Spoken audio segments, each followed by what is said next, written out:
He's another player whose name gets lost as time goes on. He came into the league around the same time as all-time greats like Kevin Garnett, Tim Duncan, and Dirk Nowitzki, and never reached those heights. But he isn't talked about nearly enough for how productive and consistent he was. He was one of the best freshmen in Pac-10 history and translated 1 year of college into being a top 3 draft pick. But he was drafted by the Vancouver Grizzlies, who are mostly known for cool uniforms and being one of the worst teams of all time. He was supposed to team with Bryant Reeves, but as big country broke down, Abdur-Rahim excelled. He was good for 20 points a night for almost a decade, utilizing his incredibly quick first step, as well as his ability to stretch the floor with his mid-range game and occasional threes. He had a nice post game, and before injury, his baseline spin was lethal, and he even had the guard skill to push the ball in transition. But all the great nights he had in Vancouver were for nothing, as they could rarely get a win. Then even when he got out of that situation, it was just more losing in Atlanta, Portland, and Sacramento. He made one playoff appearance in his career, but at that point his knee was starting to fail him, and he would be forced to retire a couple years later. Shareef Abdur-Rahim was a silent killer. He wasn't in your face, he wasn't whining or complaining, he was just going to give you about 20 and 10, and you wouldn't even realize it until you looked at the stat sheet after the game. And even with the knee issue, he rarely missed a game. In a different situation, we may be talking about him more. But there was a reason that Shareef Abdur-Rahim was nicknamed the Future coming out of high school, and he did his best to live up to that billing during his career. Let's jog your memory. A Georgia native, Shareef Abdur-Rahim started for Joseph Wheeler High School. As a junior in '94, he would lead the Wildcats to a state title, and then as a senior, he would lead them back to the state title game, but come up short, while being voted Georgia's Mr. Basketball both seasons. As a senior, he would average 31 points, 12.5 rebounds, and 2.5 blocks per game, as he was also voted a parade first-team All-American and would play in the Magic Johnson Roundball Classic. But something uniquely impressive about Abdur-Rahim was his mental fortitude, as he came from a devout Muslim family. So during the mid-season point of his incredible junior and senior years, he would fast for Ramadan, yet still dominate on the court. And Abdur-Rahim's dream had come true, as he had all the big schools wanting him to come play for them. But he chose the less popular Cal, as he would explain that Cal coach Todd Bozeman was the only one to not only sell him on the basketball program, but also on what Cal could do for him as a student. And it didn't hurt that Bozeman got Abdur-Rahim's mom on board as well. So going into 1996, Shareef Abdur-Rahim would be a golden bear. Cal wasn't exactly a powerhouse, and they were coming off a 13-14 season, as they were recovering from the loss of star point guard Jason Kidd to the NBA in 1995. But adding Abdur-Rahim was a huge play. He would be a day one starter and team with guard Ed Gray, yet Abdur-Rahim would be the team's star. He would lead the team in scoring, rebounding, and steals, while shooting nearly 52% from the field, as on top of leading his team in scoring, he also led the Pac-10 conference, while finishing top 3 in rebounding as well, which would eventually see him named first team All Pac-10, as well as Pac-10 Freshman of the Year and Pac-10 Player of the Year, becoming the first freshman to win that award. And for as good as Abdur-Rahim was, the Golden Bears featured another player who would go on to become the most accomplished professional athlete, just not on the hardwood, as the team featured a sophomore forward named Tony Gonzalez. Cal would have an up and down year, but the highlight of their season would come on January 4th, when they blew out a number 9 ranked Arizona team. They would show improvement from last year and finish at 17-10, and this would be enough to get them an NCAA tournament berth where they would draw Iowa State in round 1. But their tournament would be short-lived, as no member of the starting 5 scored more than 7 points, with Abdur-Rahim recording 7 points and 2 rebounds on 1 of 6 shooting in a loss. And Abdur-Rahim's freshman season saw him average about 21 points, 8.5 rebounds, and 2 steals per game. After the season, Abdur-Rahim would put his name in for the NBA draft, but then in late May, he would change his mind, saying he wants to come back to Cal and stay a kid, as his heart wasn't in the decision to leave. But then less than a month later, he would change his mind again and decide to keep his name in the NBA draft. And coincidentally, his intention to stay in the draft would be announced on the same day that Cal announced they were going to be investigated for recruitment violations. So this chapter of Abdur-Rahim's career was over, and in just a few days, he was about to make history. With the 3rd pick in the 1996 NBA draft, the Vancouver Grizzlies select Shareef Abdur-Rahim from the University of California. Abdur-Rahim was drafted 3rd overall by the second-year Vancouver Grizzlies, as at the time, he had become the highest drafted freshman in NBA history. The year before, the Grizzlies had taken center Bryant Big Country Reeves and hoped Abdur-Rahim could fill a need in the front court by being able to play both the 3 and the 4 and take some pressure off of Reeves. Being a second-year expansion team, the rest of the Grizzlies roster was still pretty weak, but it seemed they at least had what they needed to create a great front court duo. Abdur-Rahim was an interesting prospect, as he was quite raw, yet possessed a pretty good post game, but needed to put on some size to hang with the NBA power forwards. He had the speed and quickness to match up with small forwards, but lacked a three-point shot, which was becoming more important in the game at that time. But Abdur-Rahim had no problem shooting the ball, as although he began as a starter, he would be relegated to the bench for 9 games early in the season due to his quick trigger. But by December, he looked like he was figuring it out, as he would average about 19 points and 8 rebounds to win Rookie of the Month, as he would eventually end up leading the team in scoring this season, with Reeves finishing second, while also finishing second to Reeves in rebounding. And among rookies, Abdur-Rahim would be the second leading scorer behind Allen Iverson, while also finishing 3rd in rebounds, as he would be named first team All-Rookie and finished 3rd in Rookie of the Year voting. He would hit double figures in 71 games, which would include 5 games with at least 30.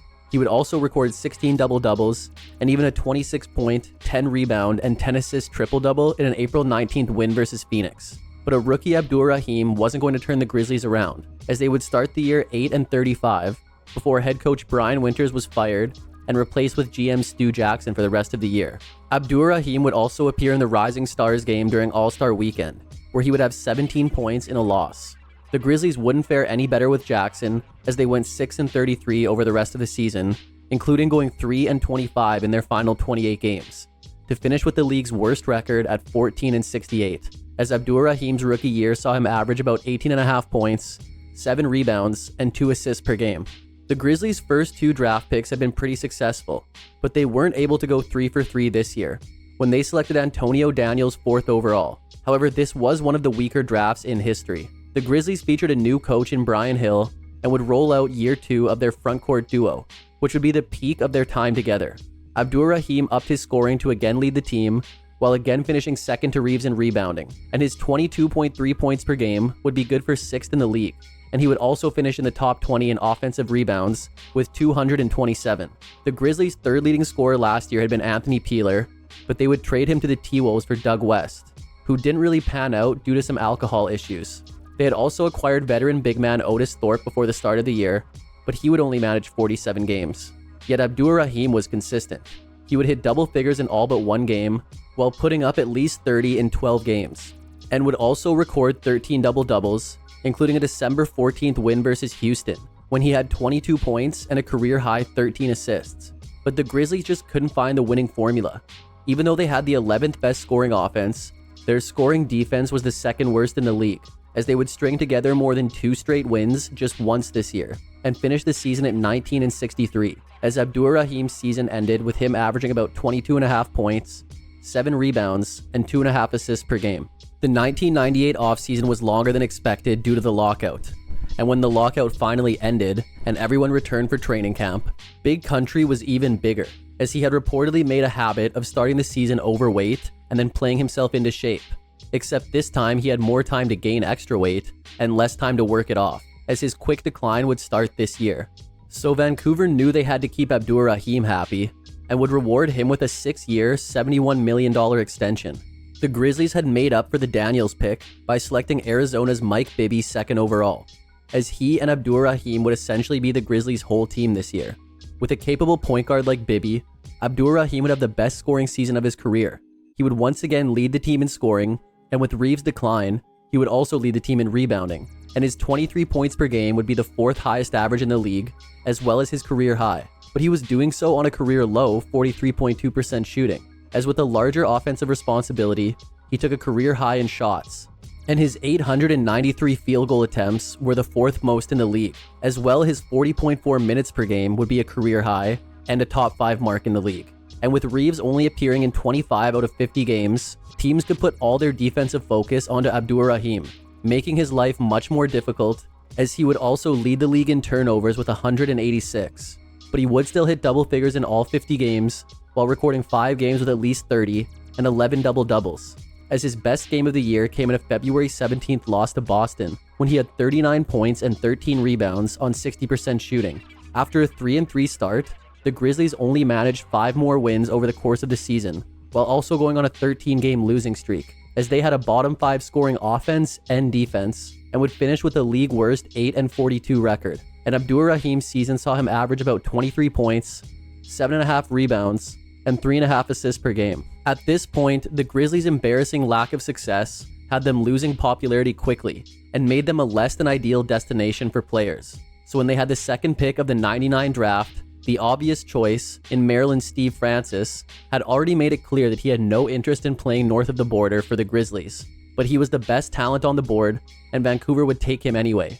And although he gets a bad rap for spurning the Grizzlies, it also didn't make a ton of sense, as he played the same position as their first team all-rookie pick from the year before in Bibby. So just a couple months after the draft, the Grizzlies pulled off a big trade, which sent Francis to Houston for a huge package, with their best returning players being swingman Michael Dickerson and forward Othella Harrington.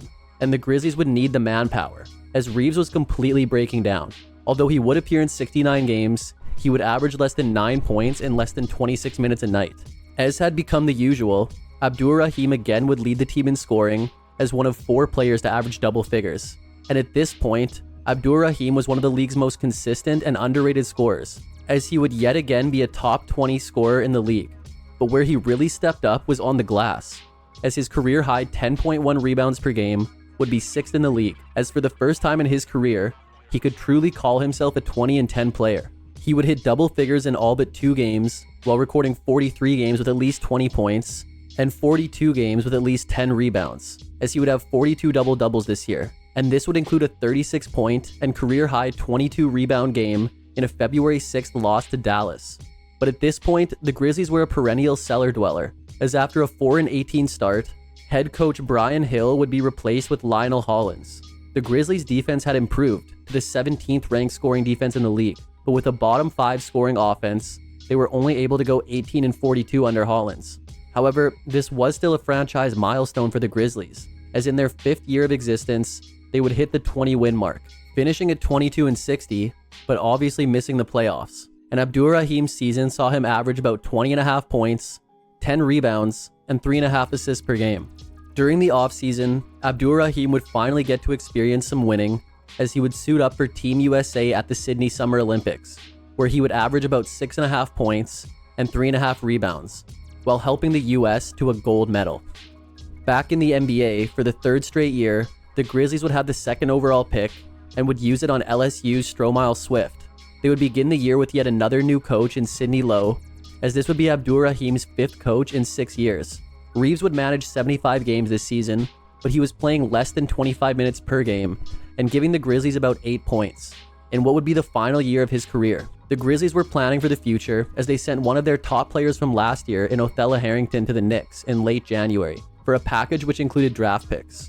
Abdur-Rahim was once again the team's leading scorer, with Dickerson and Bibby adding solid contributions. But a big problem with the Grizzlies is that they had no depth, as Reeves' 8.3 points were the 4th highest total on the team, and their core could only do so much, as they finished with a bottom 5 scoring offense and defense.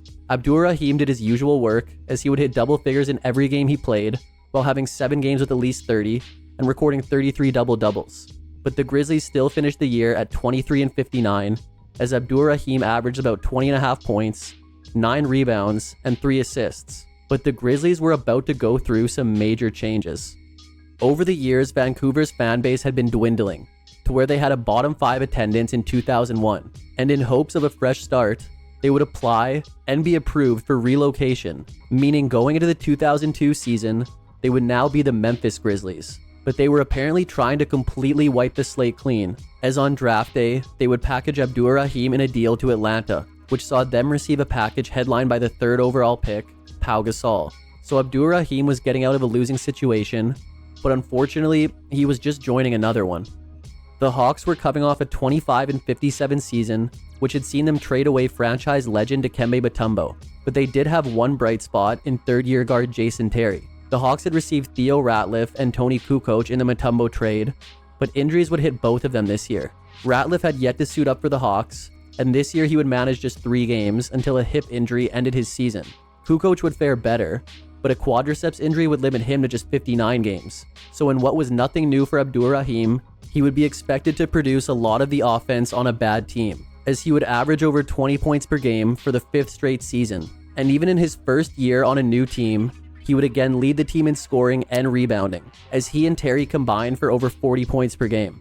Abdur-Rahim would put together some of his best performances in his first year back in his home state. He would hit double figures in 71 games, while recording 46 games with at least 20. He would record 32 double-doubles and go for his career high of 50 points to go along with 12 rebounds on 70% shooting in a November 23rd win over Detroit. And although Abdur-Rahim had been turning in seasons like this one for over half a decade now, it wouldn't be until this year that he was recognized and voted to his first and only All-Star game of his career. The Hawks were a slight improvement over the teams he played on in Vancouver, but they were still losing a lot more than they were winning, as they would finish at 33-49 and miss the playoffs. And Abdur-Rahim would end the year averaging about 21 points, 9 rebounds, and 3 assists per game. Over the offseason, the Hawks moved on from Kukoc and sent him to Milwaukee. And in return, they got a player with a similar career story to Abdur-Rahim, as one of the league's most consistent yet underrated scorers, in Glenn Big Dog Robinson. So now the Hawks had an offensive-minded trio going into the 03 season, and the three had no problem scoring, as they would combine for nearly 58 points per game as the league's highest scoring trio. But they made up the majority of the Hawks' offense, with none of them exactly being known for their defense, as even though Ratliff averaged over 3 blocks per game, they still featured a bottom 10 scoring defense. Although Abdur-Rahim averaged 19.9 points, we'll round that up to 20 and say that this would be his 6th consecutive season averaging at least 20 points per game. But for the first time in his career, he would not lead the team in scoring, as he would finish second to Robinson, but Abdur-Rahim would still lead the team in rebounding, and overall he would score double figures in 80 games while hitting at least 30 in 5 games, and still recording 29 double-doubles, as he would become the 6th youngest player at the time to reach 10,000 career points this season. But Abdur-Rahim still wouldn't experience winning, as after an 11-16 start, head coach Lon Kruger would be fired and replaced with Terry Stotts. They would then go 24-31 under Stotts to finish at 35-47 and miss the playoffs, as Abdur-Rahim ended the season averaging about 20 points, 8.5 rebounds, and 3 assists per game. Robinson would be traded away during the offseason, but the Hawks would do their best to replace his production by signing swingman Steven Jackson.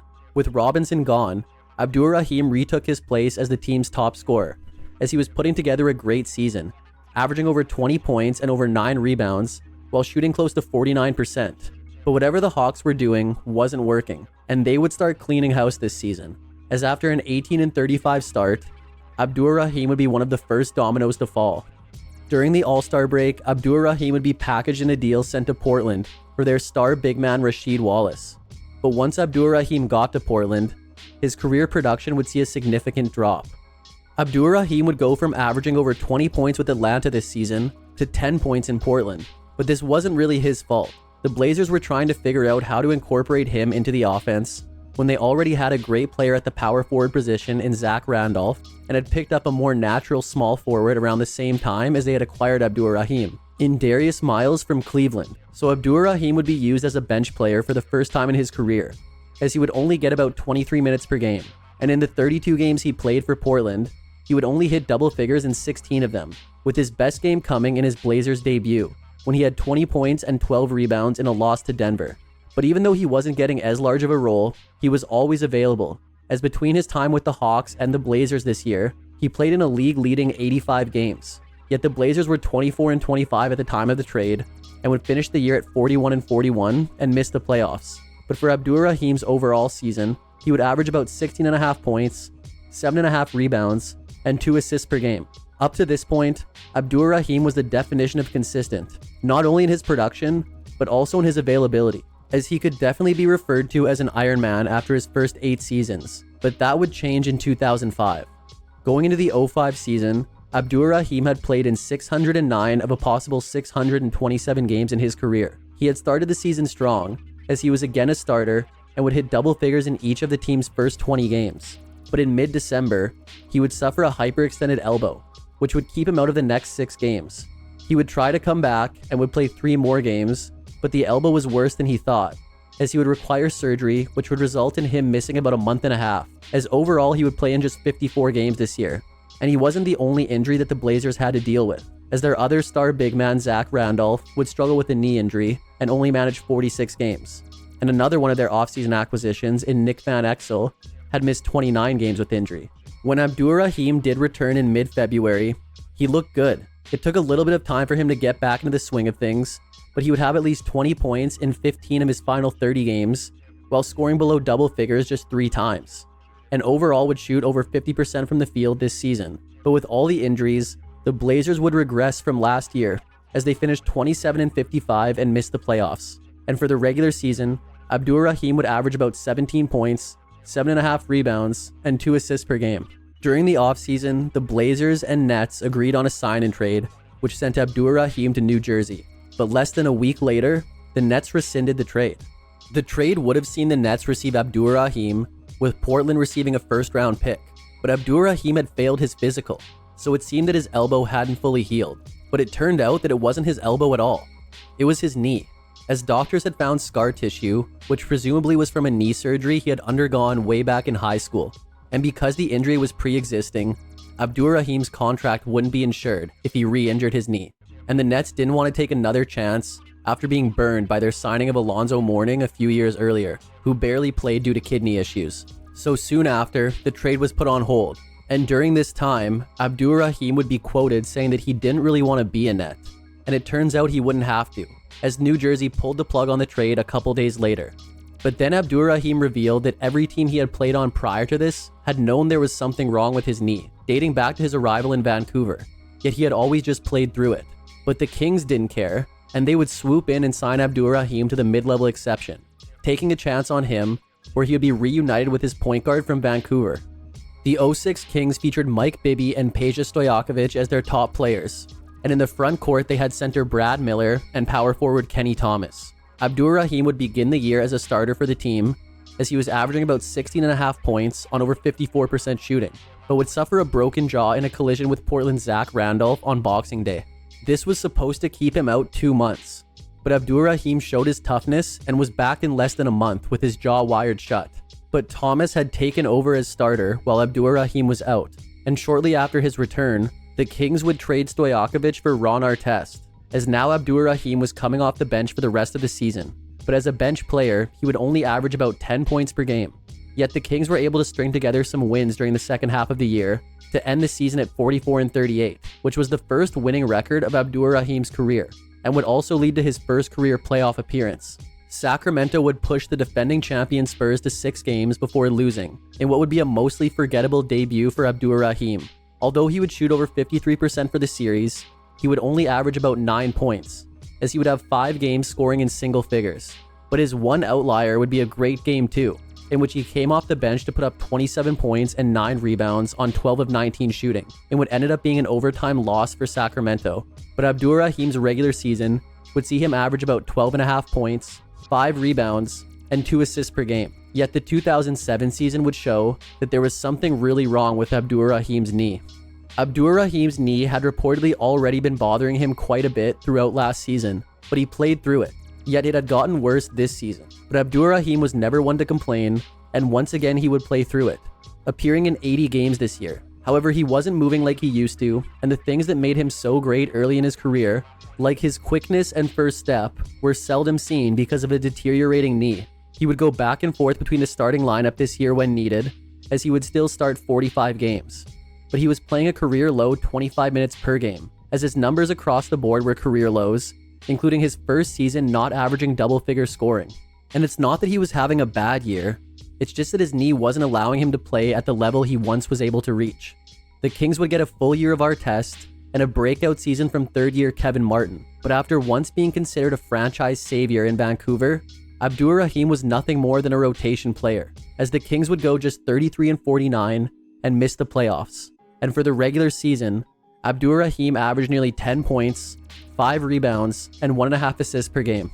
During the offseason, Abdur-Rahim had surgery on his knee, but it was hoped he would be ready for the beginning of the year.